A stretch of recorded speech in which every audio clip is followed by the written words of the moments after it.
നന്മ വരണമെന്നുള്ളത് നമ്മുടെ ആഗ്രഹമാണ്.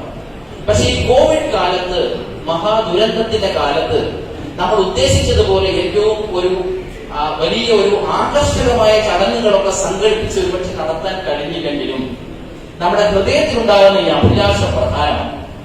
എന്നെ പോലെയുള്ള ഒരാൾ പറയും, നിങ്ങൾ നല്ല സഖാക്കന്മാരും സഖികളുമാണ്. എന്റെ ഒരു സ്വഭാവം വെച്ച് പറയുന്നത് കേട്ടോ. നല്ലൊരു സഖാവുക, നല്ലൊരു സഖിയാവുക.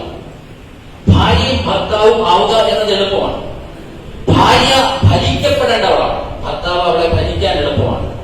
ഭർത്താവ് കർത്തൃത്വം നടത്തേണ്ടവനാണ്, അവരുടെ മേൽ അധികാരിയായി മാറാൻ എളുപ്പമാണ്. എന്നാൽ ഒരു കൂട്ടുകാരനും കൂട്ടുകാരിയുമാവുക എന്നത് പ്രയാസമുള്ള കാര്യമാണ്. അതുകൊണ്ട് ഒരു നല്ല സഖാവുക, നല്ല സഖിയാവുക. ഈ കാലത്തിന്റെ ഏറ്റവും മനോഹരമായ ചൊല്ല് എന്താണെന്ന് ചോദിച്ചാൽ, നിങ്ങൾ പിണറായി വിജയനെ പോലെയാവുക എന്നതാണ്. നിങ്ങൾ പിണറായി വിജയനെ പോലെയാവുക എന്ന് പറഞ്ഞാൽ എന്താണ് അർത്ഥം എന്നറിയാമോ? എത്രയെല്ലാം പ്രതിസന്ധികൾ വന്നാലും തളരാതിരിക്കുക, പ്രാതികൂല്യങ്ങൾ വന്നാൽ തകർന്നു പോകാതിരിക്കുക. നിങ്ങൾ പിണറായി വിജയനാവുക. ഇതാണ് മലയാളത്തിന്റെ ഇന്നത്തെ ചൊല്ല്. ഈ കാലഘട്ടം, ഈ കോവിഡ് കാലം നമ്മൾ എങ്ങനെ നേരിടണം എന്നതിന്റെ ഉത്തരം ഈ മുഖ്യമന്ത്രിയാകാനല്ല ഞാൻ പറഞ്ഞു കേട്ടോ, പിണറായി വിജയനാകാൻ പറഞ്ഞപ്പോ. ഇനി അവിടെ ചെന്ന് തിരുവനന്തപുരത്ത് ചെന്നിട്ട് സെക്രട്ടേറിയറ്റിലോടൊന്നും മക്കളെ അതല്ല. സുസ്ഥിര മനസ്സിലാവും, പ്രതിസന്ധികളെ നേരിടാൻ കഴിയുക.